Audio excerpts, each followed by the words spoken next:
კარალას შტატში მდებარე სოფელ კუდათაიში ერთი ვარდისფერი სახლი დგას.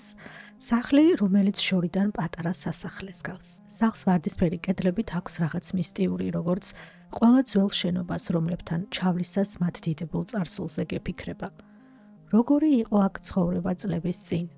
მანამ სანამ კედლებზე ვარდისფერი საღებავი გახუნდებოდა, სანამ ჭიშკარს ჟანგი შეეპარებოდა და სანამ უყურადღებოდ მიტოვებული ეზო სარეველების სამფლობელოდ იქცეოდა. ხვდები, რომ ასეთ სახლებს ბევრი უნახავთ და ლაპარაკი რომ შეეძლოთ, ბევრ საინტერესო ისტორიას მოგიყვებოდნენ. ვარდისფერი სახლიც ასეა, მასაც არაერთი ისტორიის მოყოლა შეუძლია. მაგალითად, როგორ დაიღუპა ოჯახის 6 წევრი ბოლო 14 წლის განმავლობაში, როგორ გაივსო მისაღები ოთახის კედელი გარდაცვლილთა ფოტოებით, როგორ დაიშალა ერთი ოჯახი ნაწილებად და ვის შეხვდება შემდეგი ვახშამი ციანიდით.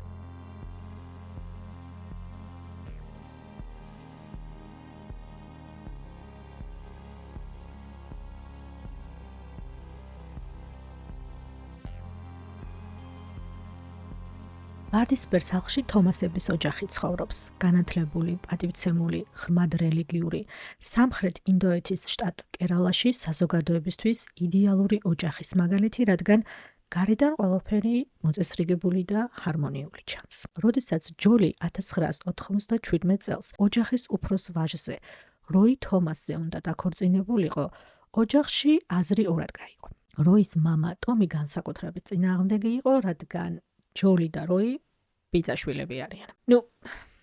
სისხლით, ნათესავების სისხლით ბიძაშვილები არ არიან, რადგან ქორწინების შედეგად დანათესავებული ორი ოჯახის შესახებაა საუბარი. მოკლედ, როის ბიძა მენი, რომელიც დედამისის ანამას ძმა იყო, დაქორწინებული იყო ჯოლის დეიდაზე. ანუ რეალურად ბიძაშვილები არ იყვნენ, მაგრამ როცა ასეთ დიდ ტრადიციულ ღრმად მორწმუნე ოჯახს ეხება საქმე, ნებისმიერი მსგავსი ნათესაური კავშირი კრიტიკულია, როცა ქორწინებაზე ვსაუბრობთ. ოკეი. კიდევ ერთხელ გავიმეორებ და იქნებ პატარა დიაგრამაც გავაკეთო თქვენთვის თვალში სისხლი რომ არ ჩაგეკცეთ, იმიტომ რომ თუ გგონიათ, რომ ეს არის ყველაზე ჩახლართული ნაწილი ამ ისტორიაში, აუცილებლად დარჩით ვიდეოს ბოლომდე. ესე იგი, გვაქვს თომასების ოჯახი, დედა ანამა, მამა ტომი, მათი უფროსი ვაჟი როი, რომელიც ჯოლიზე ქორწინდება, ჯოლის ყავს დეიდა, რომელიც როის ბიძაზე, ანამას დედამისის ძმაზე, მენიზეა დაქორწინებული. მაგრამ ჯოლი იდეალური გოგონა გამოდგა. თომასების ოჯახისთვის ნამდვილი ჯილდო. განათლებული, მორწმუნე, ლამაზი და მშვიდი გოგონა ხარიბი ოჯახიდან, რომელმაც მაინც შეძლო რომ უმაღლესი განათლება მიეღო. თომასების ოჯახი განათლებას განსაკუთრებით აფასებდა. თვითონაც ორივე ტომი და ანამაც მასწავლებლები იყვნენ. ანამასთვის განსაკუთრებით მნიშვნელოვანი იყო ქალების განათლება და რომ ქალებს სამსახური და საკუთარი შემოსავალი ქონოდათ, ამიტომ ჯოლიში იდეალური რძალი დაინახეს.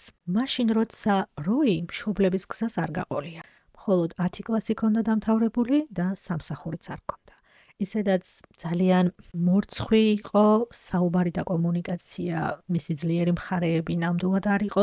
მშობლები განიცდიდნენ კიდეც, საერთოდ შეხვდებოდა თუ არა ოდესმე ვინმეს, ამიტომ რადგან ჯოლის და როის ერთმანეთი შეუყვარდათ, მშობლებმაც მიუხედავად თავდაპირველი უკმაყოფილებისა, ხელი არ შეუშალეს მათ დაქორწინებას.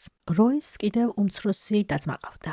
როის და რენჯი უბედნიერესი იყო, როცა ამ ქორწილის შესახებ გაიგო, ერთი სული ჰქონდა, როდის ეყოლებოდა რძალი, რომელიც ბიჭების წინააღმდეგ მისი მოკავშირე გახდებოდა, რადგან ორ ძმასთან ერთად იზრდებოდა და მთელი ბავშვობა უმცირესობაში იყო. ასე შეიძინა ვარდისფერმა სახლმა კიდევ ერთი ბრწყინვალე დიასახლისი, რომელიც იღიმოდა, ემსახურებოდა, უსმენდა და 7 ხმით წყვეტდა ოჯახის ყველა პრობლემას.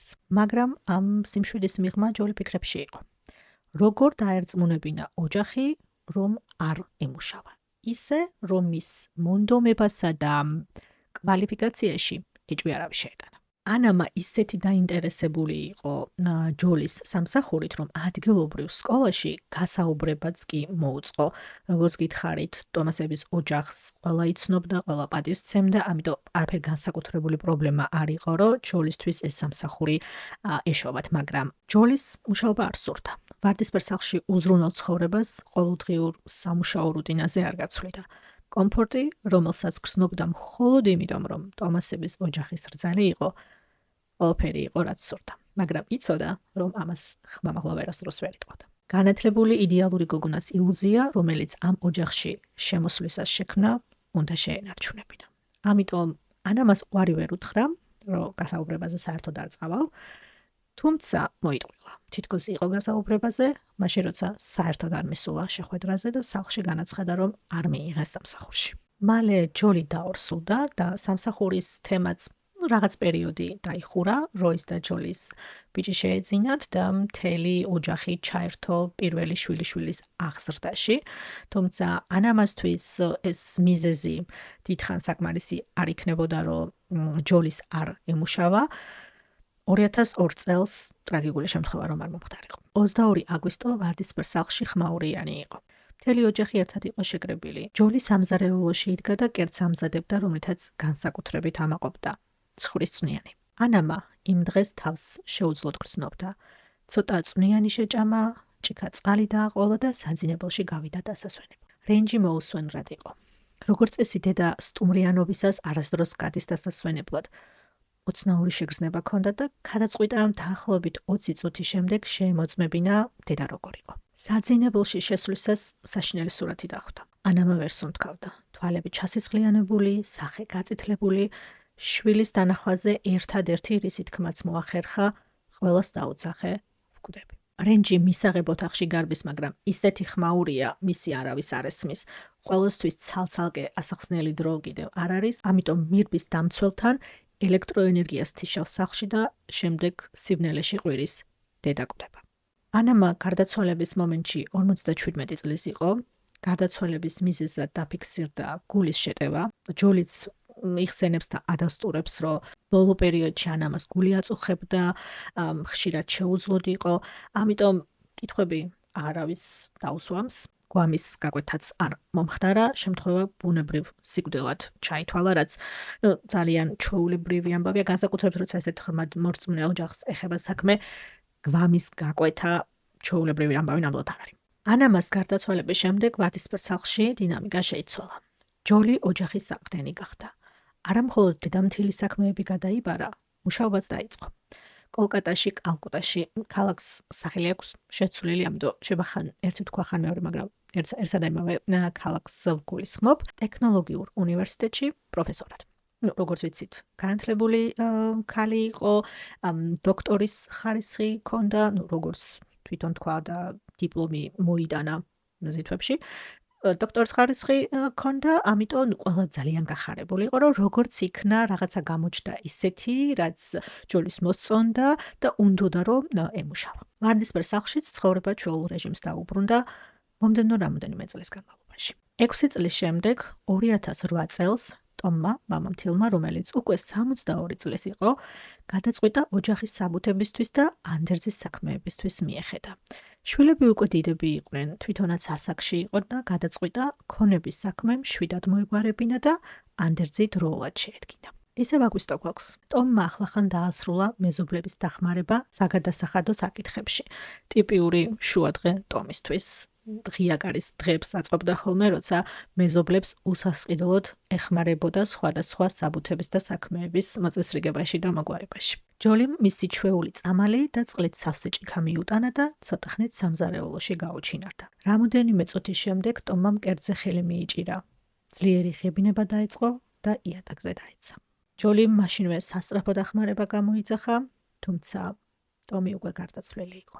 ჯოლიმ გამორჩეული სიმშვიდით შეატყობინა ნათესავებს ტომის გარდაცვალების ამბავი და ასევე გამორჩეული დაჟინებით უმტკიცებდა ექიმებს და ნათესავებს, რომ ტომი გულის შეტევით გარდაიცვალა, რაც ტომის ასაკსა და სტრესის დონეს თუ გავითვალისწინებთ, ყველა ჩვეულ ნორმად ჩათვალა. ვარდისფერ სახლში გლოვის ახალი ტალღა დაიწყო და ჯოლიმ მალევე აიღო ფინანსებისა და სახლის მართვა საკუთარ თავზე.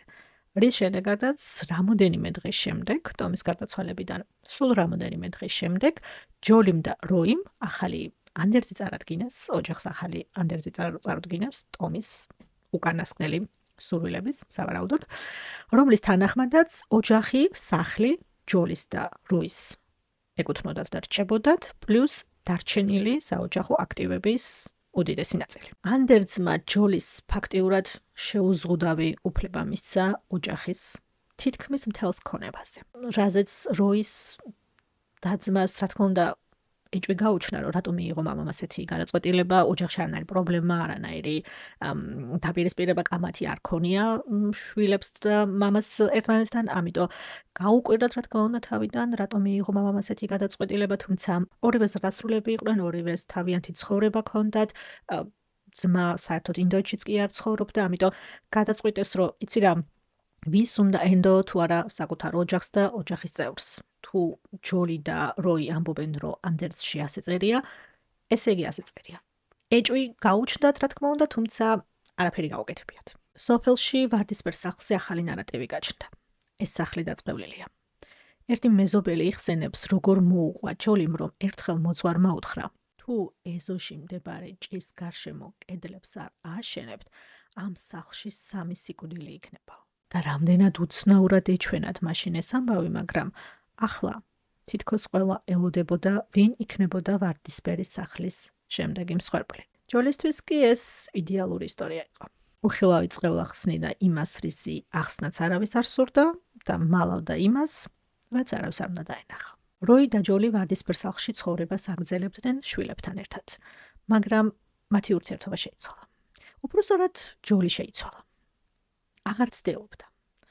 აღარ ცდილობდა ყოფილიყო საუკეთესო რძალი, საუკეთესო ცოლი, თუნდაც საუკეთესო დედაც.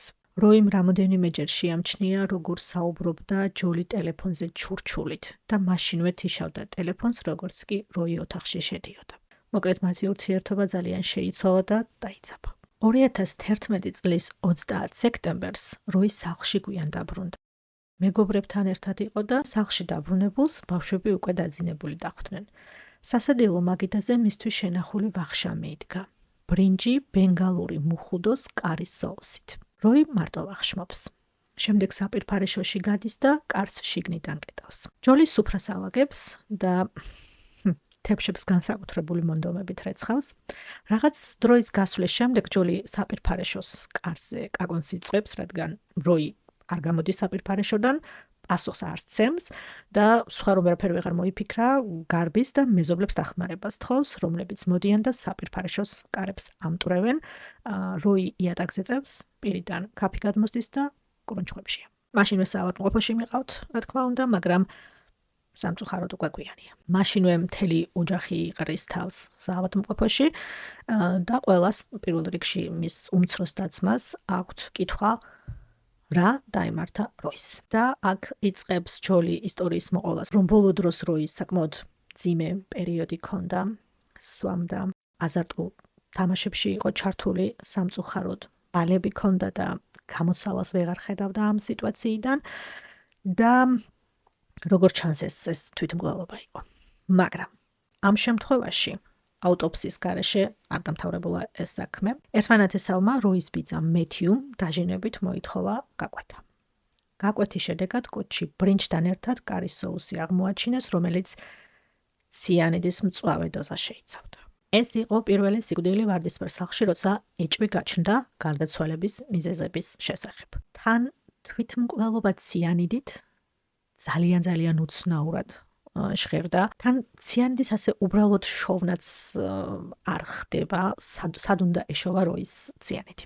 ეს ეჭვი დროის გასვლასთან ერთად კიდევ უფრო მძაფრდება, რადგან როგორც ჯოლი ყვება, როიმ თავი მოიკლა, ასე გამოიყვანა, რომ რეალურად ვალების გამო.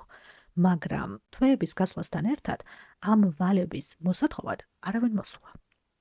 გასაგებია, რომ როი გარდაიცვალა, მაგრამ მისი ოჯახი იყო იქარი, ფინანსურადაც აქვთ ჯერ კიდევ შესაძლებლობა, რომ ვალები გადაიხადონ რეალურად. ამიტომ კიდევ უფრო საეჭვო გახდა ეს სიტუაცია, რომ არავინ არ მოვიდა ფულის მოსათხოვად. ჯოლისთვის იდეალური სიტუაცია შეიქმნა. სუსტი კაცი, რომელმაც თავი გაინადგურა და მამაცი ქვრივი 2 შვილით, რომელიც ოჯახის სათავეში იდგა. ხოლოდ ერთი ადამიანი რჩება, ვინც ძალიან ბევრს ეჭვობს და ბევრ კითხვას სვამს, ბიძია მეთიუ. ვარდისფერ სახლში მესამე დაკრძალვა გაიმართა. სოფელში ფიქრობდნენ, რომ ჭისყევლა ასრულდა. 3 მოულოდნელი სიკვდილი. იქნებ ახლა მაინც გათავისუფლდეს თომასების ოჯახი წყევლისგან. იქნებ ახლა მაინც მოშორდეს მათ ოჯახს შავი ბურუსი, მაგრამ მაშინ ვერავინ წარმოიდგენდა, რომ წყევლა, რომელიც წლების წინ ვარდისფერ სახლში გაშლილი ხელებით მიიღეს, არსად წასვლას არ აპირებდა. შემდეგი წლები ვარდისფერ სახლში მართლაც სიმშვიდემ დაისადგურა, მაგრამ სამწუხაროდ არა დიდი ხნით. როის ბიძა მეთიუ ჯოლის ხშირი სტუმარი იყო. ეს ის ბიძა, რომელმაც აუტოპსია მოითხოვა, არ დაგავიწყდეთ. თუმცა რაღაც ესეთი აგრესიული ფორმით არასდროს არ გამოხატავდა ჯოლის მიმართ ამ ეჭვს. შორიდან ერთი შეხედვით შეიძლებოდა გეფიქრა კიდეც, რომ ძალიან ახლო მეგობრული ურთიერთობა ჰქონდათ, იმიტომ რომ მეთიუ იყო რეალურად ერთ-ერთი ნათესავი, რომელიც ძალიან ხშირად სტუმრობდა ვარდისფერ სახლს. ხშირად სტუმრობდა ჯოლის, ხშირად სვავდა კითხვებს, ხშირად აკონტროლებდა როგორ ცხოვრობდნენ ბავშვები. თუმცა არა რაღაც ისეთი ფორმით, რომ თქვათ ჯოლის აეგრძალა მისთვის სახლში მისვლა, რასაც ალბათ ვერც გააკეთებდა, იმიტომ რომ ასაკი და უფროსი ბიძა და ასე შემდეგ და ამ კუთხით ამ უპირატესობას კარგად იყენებდა მეთიუ, უფროსი ზრუნველი ბიძა, რომელიც განიცდის მარტო დარჩენილი ქვრივის 2 შვილის დედის მდგომარეობას. 2014 წლის თებერვალში როის გარდაცვალებით თითქმის 3 წლის შემდეგ მეთიუ ჯოლის სტუმრობს. მისაღებ ოთახში სხედან და საუბრობენ, როცა ჯოლიმ ვისკი შესთავაზა. ეს ხოთა შორის ძალიან ცნობილი თემა იყო, რომ ბიძია მეთიუს ძალიან უყვარდა ვისკი. მისი საყვარელი ალკოჰოლური სასმელი იყო, ამიტომ რა თქმა უნდა, ვარი არ უთქვამს. რამოდენიმე ყლუპის შემდეგ ცივი უფლი ასხავს, კრუნჩხვები ეწყება და მისაღები ოთახის იატაკზე იგეცება. ჯოლი რამოდენიმე წუთის შემდეგ ყვირილით გარბის ქუჩაში მეზობლებს დახმარებას თხოვს, მეთიუც სასწრაფოდ საავადმყოფოში გადაყავთ, მაგრამ მის შემთხვევაშიც უკვე გვიანია. მეთიუ იყო მეოთხე გარდაცვლილი ვარდისფერ სახლში. მეთიუს გარდაცვალებით არა მხოლოდ კიდევ ერთი ნათესავი გარდაიცვალა, არამედ ერთადერთი ადამიანი, ვინც როის გარდაცვალების შემდეგ კითხვებს სვავდა. ვინც გვამის გაკვეთა მოითხოვა, ვინც იგრძნო რომ რაღაც რიგზე არ იყო. მეთიუს გარდაცვალებით შექმნილ სიჩუმეში ჯოლის ცხოვრებაში სულ უფრო და უფრო ნათლად იკვეთება კიდევ ერთი ახალი მამაკაცი. საჯუ ზაქარიასი, როის ბიძაშვილი. მამა, მასწავლებელი, ღვთისმოშიში ქრისტიანი, ცოლით და 2 შვილით. მაშინ როცა ვარდისფერ სახლში გარეგნულად ჯერ კიდევ გლოვობდნენ, ოჯახში ახალი დინამიკა იწყებს ფორმირებას, რომელშიც ჯოლი საჯუსთან ერთად მეორე ოჯახში, ბიძაშვილის ოჯახში, საჯუს ოჯახში ლიდერის როლის გადაბარებას გეგმავს. ჯოლის უკვე რამოდენიმე წელია რაც საჯუ თვალში მოხვდა, ჯერ კიდევ დაკრძალვაზე, ზუსტად რომელ დაკრძალვაზე ვერ გეტყვით და ალბათ თვითონაც არ ემახსოვრება, მაგრამ რენჯი იხსენებს, რომ კარგად ახსოვს, როგორ ეუცნაურა მათი ჩურჩული გადალაპარაკებები, როგორ იდგნენ ყველასგან მოშორებით და როგორ დაამახსოვრდა მათი უცნაური დინამიკა, რომელიც წესით 2 უბრალო ნაცნობს არ აქვთ ერთმანეთის მიმართ, თუ ორი ადამიანი ინტიმური არ არის ერთმანეთთან, ძალიან იული შესამჩნევია დინამიკა ორ ადამიანს შორის, რომელიც ინტიმურები არიან და არც უბრალოდ 2 კარგ მეგობარს შორის. ჯოლი რეალურად ეხა თავისუფალია. როის გარდაცვალებიდან უკვე 3 წელი გავიდა, მარტოა, შვილები უკვე დიდები არიან, სახლში მისახედი არავინ აღარ ყავს. მოკლედ, რეალურად ხელს არც არაფერი არ უშლის ცხოვრების ახალ ეტაპზე რომ გადავიდეს, თუმცა რა უნდა მოხდეს, როგორ? საჯუს ცოლი და 2 შვილი ყავს. თუ რა თქმა უნდა, სამომავლოდ სიტუაცია დრამატულად არ შეიცვლება. 2014 წლის მაისში საჯუს სახლში ზეიმია. მთელი სანათესაო და მათ შორის ჯოლიც იქაა. მთელ სახლში მხიარული მუსიკა ისმის და ყველგან ბავშვები დარბიან. ასევე პატარა ალფინაც, საჯუს უმცროსი ქალიშვილი, წინდა უკან დარბის, უფროსებს შორის დაძვრება და ხელიდან მიწოდებულ ლუკმებს ჭამს. აი ბოლო ლუკმაც პურის ნაჭერი ქარის სოუსით. რამოდენიმე წუთის შემდეგ ალფინა კრუნჩხვებში ვარდება, თვალები უსისხლიანდება, სუნთქვა ეკურის. რა თქმა უნდა, მაშინვე სასწრაფო დახმარებას იძახებენ, საავადმყოფოში მიყავთ, მაგრამ სამწუხაროდ ისე გვიანია. 2 წლის გოგონა საავადმყოფოში გადაყვანის შემდეგ მალევე გარდაიცვალა. გარდაცვალების მიზეზი ჭამის დროს დახრჩობა. გაკვეთა ამ შემთხვევაშიც რა თქმა უნდა არავის მოთხოვია და არც უფიქრია საერთოდ ამაზე არავის. მიზეზი რა თქმა უნდა ისევ რელიგიური იყო, თუმცა 2 წლის გოგონას ეხებოდა საქმე და უფრო ისეთი სიტუაცია იყო რეალურად ყველამ დაინახა რა მოხდა. ჭამდა, დარბოდა და ძალიან მარტივად დააწყვეს ისტორია, რომ ჭამს დროს დაღჭობა იყო გარდაცვალების მიზეზი. ვარდისფერი სახლის წყევლა მის კედლებს გასცდა. თითქოს თითოეულ დაკრძალვასთან და გარდაცვალებასთან ერთად სულ უფრო მეტად იგრებდა ძალას.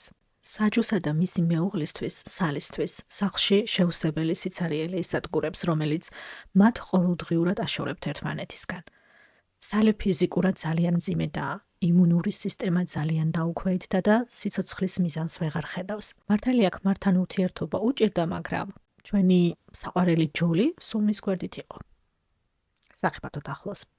ამხნევებდა ექიმებთან დაყვებოდა და გვერდიდან არ შორდებოდა. ყველას აოცებდა ჯოლის ასეთი სიმხნევე, თვითონ რამდენი სიკვდილი და ტანჯვა გამოიარა, მაგრამ სალისთვის მაინც საყრდენი იყო. 2 წლის შემდეგ 2016 წელს სალიმ ჯოლის თავისი ახალი გეგმების შესახებ მოუყვა. სალიმ გადაწყვიტა კიდევ ერთხელ გაეჩინა შვილი. წარმოიდგინე, გოგონა რომ დაიბადოს, თითქოს ალფი დამიბრუნდებაო. ჯოლი რა თქმა უნდა მხარს უჭერს სალის გადაწყვეტილებას, მაგრამ სალი ფიზიკურად ძალიან სუსტადაა, იმუნური სისტემა ესეთი დაქვეითებული აქვს, ისეთ სუსტ მდგომარეობაშია, რომ სამწუხაროდ ვერ ორსულდება. ზრუნველი ჯოლი რა თქმა უნდა გამოსავალს აქაც პოულობს და სალის ჰოლისტიკური მედიცინით დახმარებას თავაზობს. თურმე ყოფილა იმუნური სისტემის გამაძლიერებელი სოკოს კაფსულები, ანუ სოკოს ფხვნილი, რომელიც კაფსულებში არის ჩაყრილი და შესთავაზა სალის, რომ ეს მიიღე, თუ ტრადიციული მედიცინა ვერ გშველის, ეს დაგეხმარება აუცილებლად.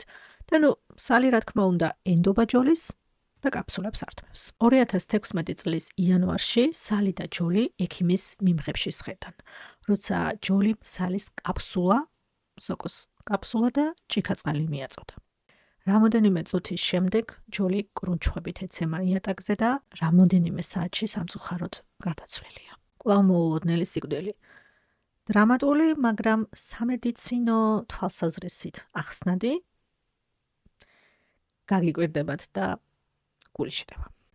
გარდაცვლილებს აღარ შეუძლიათ სამწუხაროდ საკუთარი პოზიციის დაცვა და მტკიცება. ამისთვის არსებობენ უახლოესი ადამიანები და ოჯახის წევრები, რომლებზეც ფიქრობ, რომ მათ ნაცვლად გააკეთებენ ასეთ რაღაცას, მაგრამ საჯუ, მისი ქმარი, რომელიც სხვათა შორის იქვე იყო, სალისთან და ჯოლისთან ერთად ექიმის მიმღებში, ჯერ 1 საათით აყოვნებს სალის გადაყვანას საავადმყოფოში და შემდეგ კატეგორიულად ამბობს ვარს აუტოპსიაზე, რა თქმა უნდა რელიგიური მიზეზებით.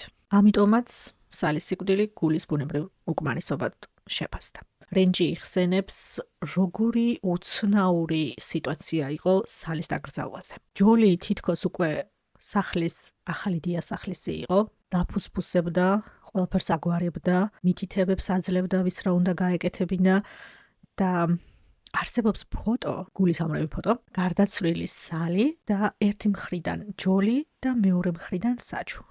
როგორ იხრებიან ორივენი და გარდაცვლილ სალის ლოყებზე კოცნიან. ერთდროულად. ისე, რომ მათი თავები ეხებიან თითქმის ერთმანეთს. იცით რა, როცა რაღაცა სერიული მკვლელობები, ფსიქოპატები, არ ვიცი, როცა რაღაც მსგავს ისტორიებს ვისმენ ხოლმე, ანუ კითხულობ, შემიძლია რომ რაღაც კონკრეტულ წესრიგში ჩავსვა ეს ადამიანები, არ ვიცი, ბავშვობა, აღზრდა, ტრამვები, რაღაც მიზეზი იყო, რაღაც ჩარჩოში ჩასვა ეს ყველაფერი. რამდენადაც შეიძლება გასაგებია. ჯოლისნაირ ადამიანებზე უფრო მაყრისეგალი. მე ვფიქრობ, ასეთი ადამიანების სხვა განზომილების, სხვა კატეგორიის ფსიქოპატები არიან. 2002 წელი ანამა, 2008 წელი ტომი, 2011 როი, 2014 მეთიუ, 2014 ალფინა, 2016 სალი. 6 სიკვდილი 14 წლის განმავლობაში და ყველას ერთი საერთო აქვთ. ჯოლი. სალის გარდაცვალებიდან 1 წლის თავზე ვარდისფერ სახლში ქორწილია. 6 დაკრძალვის შემდეგ, როგორც იქნა თომასების ოჯახში მხიარულება. თუმცა არა ყველასთვის. პირველ რიგში რენჯია შოკში, რადგან ვარდისფერ სახლში ჯოლისა და საჯუს ქორწილია. თუმცა რენჯი როგორც ამბობს, პრინციპში უკვე აღარაფერი აღარ უყვირდა. რენჯი ნელ-ნელა ეგუება იმ აზრს, რომ მისი ოჯახი უბრალოდ განსაკუთრებით უიღბლა. მაგრამ შემდეგ ხდება ისეთი რამ, რისი კონტროლი ჯოლისაც აღარ შეუძლია. წლების შემდეგ როის ძმას, როხოს, რომელიც საზღვარგარეთ ცხოვრობს, გაკვეთის ანგარიშის ასლს უგზავნის რენჯი. და წლების შემდეგ, როი 2011-ში გარდაიცვალა, თვითმკვლელობით დაასრულა სიცოცხლე ოფიციალური ვერსიის თანახმად და წლების შემდეგ, როცა ჯოლი კიდევ ერთხელ დაქორწინდა და ასე შემდეგ, ეს როგორც ჩანს ძველი დროის გახსენების ერთ-ერთ მომენტში, კიდევ ერთხელ უყურებენ აუტოპსიის აფუძებს. და რენჯი იხსენებს, რომ თავის ძმასთან საუბრისას ახსენდება ერთი ძალიან მნიშვნელოვანი დეტალი. როის გარდაცვალების დღეს საავადმყოფოში ჯოლი უყვება, რომ როი მეგობრებთან ერთად იყო გასული და სახლში მოსულს აღარ უახშმია. მაგრამ აუტოპსიის შედეგს რო უყურებს, კუჭის შიგთავსი, რომელიც ბრინჯს, ქარის ზოლს და ციანით შეიცავდა და გადაუმუშავებელი საჭმელი, აბსოლუტურად საპირისპირო რამეს ამტკიცებს. ეს ნიშნავს, რომ გარდაცვალებამდე სულ ცოტა ხნით ადრე ივახშმა როიმ. და ეს კიდევ უფრო ამძაფრებს მათ ეჭვს. და კიდევ ერთი საინტერესო მომენტი არის, რომ ზუსტად ამ პერიოდში ინდოეთში აბსოლუტურად სხვა ქალაქში, სხვა ოჯახთან ცნობილი ხდება ფაქტი, რომ ერთ-ერთმა ოჯახის წევრმა ოჯახის რამოდენიმე წევრი მოწამლა, საკვებით მოწამლა. და ეს ხდება კატალიზატორი, ასე ვთქვათ, როხოსთვის და რენჯისთვის, რომ კიდევ ერთხელ გადაამოწმონ, როგორ გარდაიცვალნენ ოჯახის წევრები. და როხო ამერიკიდან ინდოეთში ბრუნდება და ორივეს ერთად შეაქვთ საჩივარი, რომ როის გარდაცვალების მიზეზს 2011 წელს არ ეთანხმებიან და ამას ემატება საჩივარი გაყალბებული ანდერძის შესახებ, მამის ტომის ანდერძის შესახებაა საუბარი, როგორც გითხარით, ეჭვი მაშინაც ჰქონდათ, მაგრამ მაშინ ჯოლის მიმართ ნდობის ფაქტორი ძალიან მაღალი იყო, როიც ცოცხალი იყო და ეთანხმებოდა ჯოლის ამ სიტუაციაში, ამიტომ მაშინ თავი შეიკავეს, თუმცა ახლა უკვე გადაწყვეტეს, რომ ესეც გადაემოწმებინათ, რამდენად ავთენტური იყო ანდერძი. და 2019 წლის ოქტომბერში შეტანილი ეს საჩივარი იწვევს ჯაჭვურ რეაქციას, რომლის წყალობითაც ვარდისფერი სახლის წევლა სულ უფრო ემსგავსება გამიზნული მკვლელობების სერიას. მართალია, პოლიცია საქმეს ხელახლა ხსნის და ცხედრების ექსჰუმაციას იწყებს და ეჭვი არის ციანიდით მოწამლაზე. ციანიდის არსებობა ორგანიზმში მხოლოდ როის შემთხვევაშია ამ ეტაპზე დამტკიცებული აუტოპსიის შედეგად, რადგან სხვა ცხედრების ამის აუტოპსია ვიცით რომ არ გაკეთებულა, იმიტომ რომ ეჭვიც არ ყოფილა, ან თუ ეჭვი იყო რელიგიური მიზეზებით ოჯახის წევრებმა უარი თქვეს აუტოპსიაზე. მოკლედ, ერთ-ერთი როის შემთხვევაში ვიცით რომ ზუსტად, თვითმკვლელობა იყო თუ არა, ციანიდთან გქონდა საქმე, მაგრამ სხვა გარდაცვლილთა შემთხვევაში რაიმეს დადასტურება და დამტკიცება ზოგიერთი მათგანი, მაგალითად ანა და ტომი 15 წელიწადზე მეტი გარდაცვლილები არიან. ამდენი წლის შემდეგ ციანიდის კვალის პოვნა იგივეა, რომ თივის ზვინში ნემსი ეძებო. სანამ აუტოპსიის შედეგებს აგვიანდება და ბევრი რამის დამტკიცებას და გარკვევას ვერ ახერხებს პოლიცია, არის რაღაც დეტალები ჯოლის შესახებ, რომელთა დასადგენადაც დიდი დრო სულაც არ აგვიანდებათ. მაგალითად, პირველ რიგში ადგენენ იმას, რომ ანდერძი ნამდვილად გაყალბებული იყო და არა მხოლოდ ანდერძი, ჯოლის დიპლომიც და ლექტორის კარიერაც თავიდანვე იტყილებოდა. გაყალბებული დიპლომით მოვიდა ტომასების ოჯახში. არ ქონია არასდროს უმაღლესი განათლება. ყველაზე მეტად პათოლოგიური, არ ვიცი ხა ამ ისტორიაში რაღაცას მეტად ან ნაკლებად პათოლოგიური თუ შეიძლება დავარქვათ, მაგრამ ჩემთვის კიდე რაღაცა სხვა განზომილებაში რომ გადადის არის ის, რომ უნივერსიტეტში პროფესორად არასდროს იმუშავია. ესე იგი, იქამდე მივიდა საქმე, რომ უნივერსიტეტმა სპეციალური განცხადება გამოაქვეყნა, როცა ეს ამბავი გასკდა და მთელი ინდოეთი ამ თემაზე ლაპარაკობდა, რომ სპეციალური ოფიციალური განცხადება გამოაქვეყნა, რომ ამ ქალს არ ვიცნობთ. ერთი დღეც კი არ უმუშავია ჩვენთან. არანაირი შეხება არ გვაქვს მასთან. თურმე ბიბლიოთეკის და სასადილოს ბარათები ქონდა წევრობის და იქ დადიოდა ხოლმე, რომ გამოჩენილი იყო, ასე ვთქვათ, უნივერსიტეტის ტერიტორიაზე და ხალხს დაენახა, მაგრამ რეალურად 12 წლის განმავლობაში ყოველდღე სად დადიოდა, არავინ არ იცის. 12 წელიწადი ყოველდღე და ყველაზე დიდი მარაზმი რა არის იცით, რომ მისი შვილი იხსენებს და ყვება რომ თურმე სხვადასხვა სალონებში იჯდა ხოლმე დღეების განმავლობაში სახლში მოქონდა სამუშაო. ანუ წარმოიდგინეთ, მოდიოდა სახლში სამუშაო დღის შემდეგ დატვირთული ფურცლებით და დოკუმენტებით. არ ვიცი ალბათ ბიბლიოთეკაში აკოპირებდა რაღაცეებს, რაღაცა უაზრო საბუთებს. მოქონდა სახლში დაღლილი, გადაღლილი სახით იჯდა საღამოს სამუშაო საათების შემდეგ სამუშაო მაგიდასთან და მუშაობას აგრძელებდა შეწუხებული სახით. და როცა ბავშვები ცდილობდნენ მასთან კონტაქტში შესვლას, რომ დედა სახლში მოვიდა, მაშინვე მამამისთან აგზავნიდა ბავშვებს, იმიტომ რომ თვითონ სამუშაო ჰქონდა. ჯოლის 6 ოქტომბერს აპატიმრებენ და საინტერესო მომენტი არის ის, რომ პირველივე დაკითხვაზე აღიარებას წერს და აღიარებს მკვლელობებს. მაგრამ მალევე განსაკუთრებით ადვოკატთან საუბრის შემდეგ ცვლის თავის ჩვენებას და ამბობს, რომ არ ჩაუდენია მკვლელობები. განსაკუთრებით პატარა ალფინას მკვლელობაზე ამბობს, რომ რა უნდა მომეგო პატარა 2 წლის გოგონას მკვლელობით. ანუ ეს არის თქვა კონტრ-არგუმენტი, რომ აი რაში უნდა გამომდგომოდა ესო, მაგრამ ჩვენ თუ ლოგიკურად ვიმსჯელებთ და მივყვევთ, შეიძლება ეხა სასამართლოზე რომ გამოდგეს ისეთი მტკიცებულებები არ გქონდეს, მაგრამ ლოგიკური მსჯელობით თუ მივყვევით ამ ამბავს, ძალიანაც გამოადგა ეს სიტუაცია, იმიტომ რომ ალფინას გარდაცვალების შემდეგ ჰქონდა სალისთან გზა გახსნილი და ასე ჩამოიშორა შემდეგ სალი, რომ საჯოზე დაქორწინებულიყო. არაჩვეულებრივად იძლევა აზრს ეს ყველაფერი, თუმცა სასამართლოსთვის მტკიცებულებები რა თქმა უნდა არ გვაქვს. ჩხრეკის შედეგად სახლში ციანიცაც პოულობენ, რაზეც მისი ადვოკატი ამბობს, ძალიან საინტერესო ადვოკატი ყავს, ძალიან საინტერესო ადვოკატი ყავს, ფერიფერსო. დაახლოებით ესეთი სიტუაცია არის. ნუ ეს კაცი რა თქმა უნდა თავის საქმეს აკეთებს, მაგრამ არის ჩემთან გამაღიზიანებელი შტაბშტილება დატოვა მის ინტერვიუს რომ ვუსმინე. მოკეთეს ადვოკატი ყვება რომ რა სისულელია, როგორ წარმოგიდგენიათ ახლა ესეთი სულელია ჯოლი, რომ დანაშაულის მტკიცებულება სახლში შეინახავდაო. ეს ჩხრეკის დროს პოლიციამ ჩაუდო ეს ციანიდი, თორე ჯოლის სახლში არ ქონია არაფერი მსგავსი. რაც შეეხება ციანიდის წარმოშობას, ჯოლის შორეული ნათესავი მეთიუ, რომელზეც ცალკე ეჭვია, რომ ამასთანაც სასიყვარულო ურთიერთობა ჰქონდა.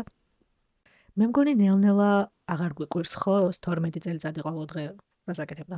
მეთიუ მუშაობდა ოქრომჭედელთან და ოქრომჭედელებს აქვთ უფლება, რომ ციანიდი გამოიყენონ, იმიტომ რომ ოქროს გადადნობისას გამოიყენება ციანიდი და როგორც ირკვევა, ჯოლიმ სთხოვა მეთიუს და მეთიუმ ამ ოქრომჭედელთან იშოვა მოკეთეს ციანიდი. ეს ორივე მამაკაცი სხვათა შორის დაკავებულია ასევე თანამზრახველობის გამო, იმიტომ რომ ჯოლი ხელს ადებს, ყველაფერი იცოდნენ და ზუსტად იცოდნენ, რისთვის მაძლევდნენ ციანიცო. მაშინ როცა ეს მეთიუ ამტკიცებს, რომ ერთხელ ჯოლიმ დამირეკა შეშინებულმა და მითხრა, რომ უბანში ცოფიანი ძაღლი გაჩენილა და ნუ ჯოლი ხო ყველაზე ზრუნავდა.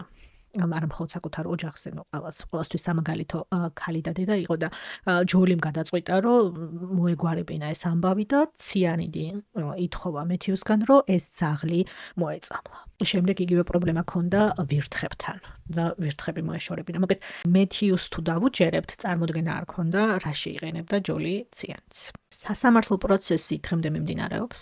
დღემდე არ არის დასრულებული სასამართლო პროცესი და განაჩენი დღემდე არ არის გამოტანილი. ჯოლი ისევ ციხეშია და პროცესის დასრულებას იქ ელოდება. არ ვიცი რამდენის დამტკიცებას შეძლებს პროკურატურა, არ ვიცი რეალურად ამ 6 მკვლელობიდან რამდენისთვის გაასამართლებენ. მიუხედავად აღიარებისა, რადგან აღიარება საკმარისი არ არის. ასეთ სიტუაციაში აღიარება და მით უმეტეს როცა საკუთარ აღიარებაზე შემდეგ ვარს ამბობ, არ არის საკმარისი ბრალის დასადასტურებლად. თუ დამამტკიცებელი საბუთები არ არსებობს, მხოლოდ აღიარება სამწუხაროდ საკმარისი არ არის სასამართლოში. ჯოლის შვილები რენჯისთან არიან, რეალურად იშვილა ეს ბავშვები და მასთან იზრდებიან. რენჯი ძალიან დრამატულად იხსენებს Netflix-ის დოკუმენტურში ქარი და ციანიდი. ესე ქვია დოკუმენტურს, ძალიან დრამატულად იხსენებს ბავშვების წამოყვანის დღეს ვარდისფერი სახლიდან და როცა თავიდან პრესაში გავარდა ეს ამბავი და სახლის გარშემო პრესა იყო დაბანაკებული და ვერ გადიოდნენ და გამოდიოდნენ და ყველა დიდი სტრესის ქვეშ იყო, განსაკუთრებით ქონდა შიში თავის მიშველებზე. იმიტომ რომ ეს უფროსი ბიჭიც იხსენებს, რომ პირდაპირ კითხა დედამისს, გაქვს რამე კავშირი ამ ადამიანების გარდაცვალებასთან?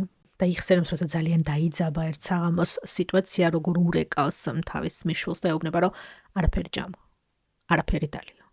სანამ არ მოგაკითხავ და არ წამოგიყვან. შეგიძლიათ წარმოიდგინოთ, რომ ურეკავს საკუთარ ძმისშვილს და ეუბნება, რომ სახლში არაფერს შეეხო, არაფერი შეჭამო, არაფერი დალიო, იმიტომ რომ ეშინია, რომ საკუთარი დედა შვილს მოწამლავს. ბიჭებსაც არაფერი არ უნდათ, რომ კონდეთ საერთო დედამისთან, რაც რა თქმა უნდა გასაკვირი არ არის. როგორც ამბობენ, დაჯისგან მიიღეს ის, რაც საკუთარ დედისგან არასდროს არ მიუღიათ. არ ვიცი, იმედი მაქვს, რომ მაინც დამტკიცდება სასამართლოში.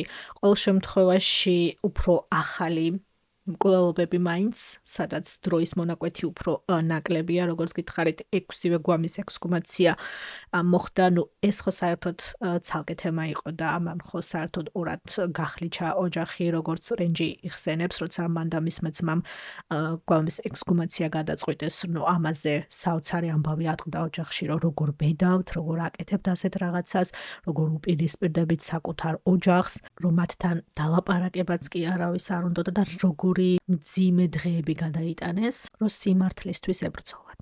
მოგვიანებით, დაგვიანებით სამწუხაროდ რენჯი ძალიან ადანაშაულებს საკუთარ თავს, რომ უფრო ადრე ვერ მიხვდა ამ ყველაფერს, უფრო ადრე ვერ დაინახა ეს ყველაფერი, მაგრამ ძალიან ესეთ გულდასაწყვეტ, მაგრამ სიმართლეს ამბობს, რომ საკუთარი ოჯახი, ისევ საკუთარი ოჯახი, ისევ ადამიანები, რომლებსაც ენდობი, თვალდახუჭული ენდობი და ოჯახზე ზემოთ და წინ არაფერს არ აყენებ და გგონია, რომ ეს ადამიანები არასდროს არ გიღალატებენ, არასდროს არ მოგატყულებენ და არასდროს არაფერს არ გააკეთებენ, ისეც რომ რაღაცა დაგიშაონ. ჩემი აზრით ეს საქმე კიდევ ერთ კითხვას ბადებს ოჯახებში უცნაური ბუნებრივი სიკვდილის რამდენი შემთხვევა იქნება თქვენი აზრით რეალურად მკვლელობა, აუტოპსია რომ ჩვეულებრივი და სავალდებულო თემა იყოს ყველგან და ყველასთვის. ამაზე ფიქრი დამაწყებინა ამ ისტორიამ, გულწრფელად რო გითხრათ, იმიტომ რომ არ ვიცი თუ გქონიათ ოდესმე ვინმეზე, რომელიმე ოჯახზე, თუ გქონიათ ეს შეგრძნება, რომ აქ რაღაც რიგზე არ არის ვიღაცის გარდაცვალების შემდეგ, რაც ისე ეწყობა სიტუაცია, ისე არის ყველაფერი, რომ ბუნებრივი სიკვდილი იყო. თქვენი აზრი მაინტერესებს ძალიან, რეალურად რომ მივყვეთ და სხვადასხვა ტრადიციული თუ რელიგიური მიზეზების გამო თავს არ იკავებდნენ ადამიანები აუტოპსიისგან. თქვენი აზრით როგორი სტატისტიკა გვექნებოდა, რამდენად შეიცვლებოდა ბუნებრივი სიკვდილი მკვლელობად? თქვენი არ ვიცი, მე მქონია რამდენიმე სახლში ეს განცდა. არ ვიცი, ყველა სახლს რაღაცა თავისი აურა აქვს, მაგრამ რამოდენიმე სახლში მქონია ეს მომენტი, რომ შესვლისას, რომ კი, ამ სახლს შეუძლია რამოდენიმე ფსიქოპატის გამოზრდა უპრობლემოდ. კუდეთაიში ვარდისფერი სახლი ისევ დგას. ახლა უფრო მითია ვიდრე სახლი. მეზობლებისთვის ის სიმბოლოდ იქცა. არა წყევლის, არამედ გაფრთხილების, რომ ხშირად ყველაზე საშიში შხამი საჭმელში კი არა, ისტორიებსა და ადამიანებში იმალებიან, რომლებსაც თვალდახუჭულებენ.